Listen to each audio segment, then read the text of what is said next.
아빠와 함께 시네마 천국. 안녕하세요. 아버지와 교육연구소 김용익입니다. 인간이 말하는 언어는 삶에서 매우 중요한 역할을 담당해서요. 사람은 나이가 들면서 언어로 자연스럽게 서로의 생각을 소통하게 되는데요. 하지만 모든 것을 언어로 나누는 것은 아니죠. 예를 들면 눈빛, 그리고 몸짓, 그리고 신체 접촉, 이런 것으로도 서로의 마음을 느낄 수 있는 경우가 적지 않은데요. 오늘은 삶과 죽음을 나눌 수도 있는 신체 접촉의 힘을 영화를 통해서 함께 살펴보도록 하겠습니다. 오늘의 영화는 바로 월이입니다. 월이는 웨이스트 알로케이션 로드 리프터 어스 클래스의 약자로 지구의 폐기물 처리 기계, 즉 지구 청소 로봇입니다. 지금으로부터 800여 년 후 지구는 사람이 살 수 없는 황폐한 곳이 되고, 그런 지구를 매일매일 청소하는 로봇이 있는데 바로 그 주인공이 월이입니다. 월이는 자신에게 입력된 프로그램에 따라 쓰레기를 모아 박스처럼 네모나게 만든 후 벽돌쌓기처럼 반듯하고 높이 세우기를 반복합니다. 하지만 월이는 그냥 쓰레기만 치우는 로봇이 아닙니다. 인간처럼 감정이 있고 생각할 수 있는 특별한 능력이 있어서 살아남은 생명체인 바퀴벌레 한 마리를 애지중지 돌보며 함께 생활합니다. 호기심 많은 월이는 쓰레기 더미 속에서 인간이 사용하던 색다른 물건을 찾으면 자신의 아지트로 가져가 잘 모아둡니다. 또한 가끔 TV를 켜고 오래전 사람들이 봤던 고전 영화를 보며 마치 자신이 영화 속 주인공이냥 춤추는 모습을 흉내내며 허전한 마음을 달랩니다. 어느 날 월이는 평소처럼 쓰레기 작업을 하다가 이제 막 뿌리를 내린 식물을 발견하고 역시 자신의 아지트로 가져가 한 구석에서 키우기 시작합니다. 그러던 중 거대한 우주선 한 대가 월이가 있는 곳에 착륙하고, 우주선은 세련된 디자인과 다양한 기능 그리고 무시무시한 무기를 지닌 로봇 한 대를 내려놓고 떠납니다.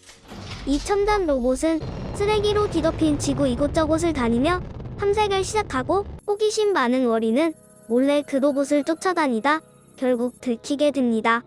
우주선에서 내린 이 무시무시한 로봇은 특수 임무를 띠고 지구에 온 듯한데, 과연 평범한 일상을 반복하는 청소 로봇 월이에게 어떤 일이 벌어질까요?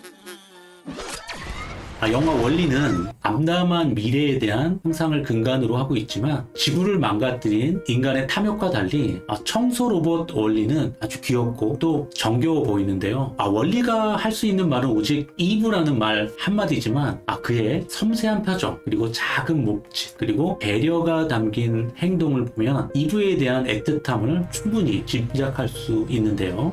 영화를 보면서 언어는 물론 중요하지만 반드시 말을 하지 않아도 진심이 담긴 행동 하나하나를 통해서 사랑은 전해줄 수 있다는 생각이 드는데요. EBS 아기 성장 보고서는 말을 하지 않아도 느낄 수 있는 신체 접촉의 중요성을 이야기하는데요.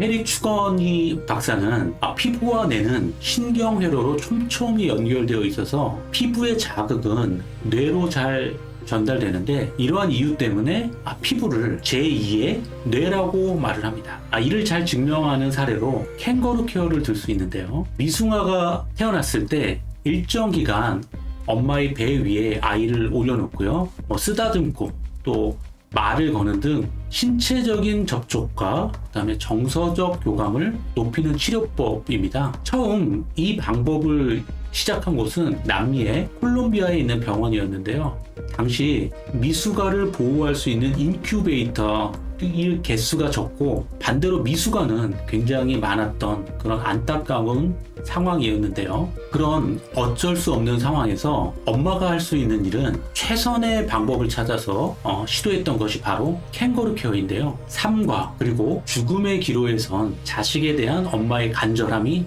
한 신체 접촉을 통해서 미숙아의 삶의 의지, 그리고 생명을 살리는 기적으로 이어졌습니다. 이제 캥거루 케어는 미숙아에만 사용하는 게 아니라요, 정상아에게도 활용이 되고요. 그리고 미숙아를 출산한 후에 이렇게 우울증이 걸린 그런 산모들의 정서 치료에도 아주 좋은 효과가 있다고 말합니다. 이렇게 말이 아닌 행동을 통해서 사랑이 전해지는 사례가 제 주변에도 있었는데요. 얼마 전 이제 지방으로 발령받은 대학 후배와 식사를 하게 된 적이 있는데요. 아내가 이제 직장을 다니다 보니까 본인만 지방으로 이사를 하고 당분간 주말 부부로 지내게 되었다고 합니다. 후배는 유치원에 다니는 딸이 하나 있는데요. 요즘 주말에만 잠시 집으로 올라왔다가 월요일 아침 일찍 근무지로 가게 되면 힘들어하는 아이 때문에 자신도 마음이 많이 아프다고 합니다. 그래서 저는 그 후배에게 이렇게 3가지 조언을 했는데요. 첫 번째는 계획을 세우는 것인데요. 주말을 정기적으로 활용할 수 있기 때문에 이번 주에 만났을 때 다음 주 계획을 함께 세우고요. 주중에 다시 전화를 해서 좀 더 구체적으로 계획을 보완하는 겁니다. 예를 들어 동네 앞 놀이터를 가기로 주말에 계획을 세웠다면 주중에는 전화를 통해서 어떤 놀이를 할지 그리고 무슨 과자를 사 먹을지 좀 더 구체적으로 계획을 세워보는데요. 비록 몸은 좀 떨어져 있어도 함께 동일한 주제로 정서적인 교감을 계속해서 이어가는 겁니다. 두 번째는 자주 연락을 하는 건데요. 요즘은 핸드폰 통화는 물론 영상 통화도 아주 쉽게 잘 되잖아요. 그래서 하루에 한 번 이상은 아이에게 연락을 해서 일상을 나누면 되는데요.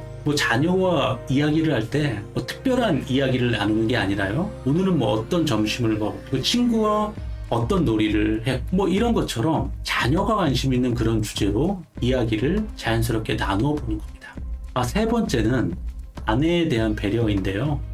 아이를 함께 키우다가 아빠와 떨어져서 생활을 하게 되면 자연스럽게 엄마 입장에서는 해야 될 역할이 굉장히 많아지겠죠. 그리고 자연스럽게 체력적인 한계는 물론 또 심리적으로도 상당히 위축이 될 수 있습니다.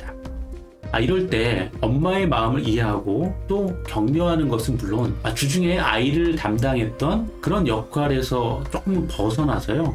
주말에는 엄마가 충분히 쉴 수 있는 여건을 만드는 것이 필요한데요.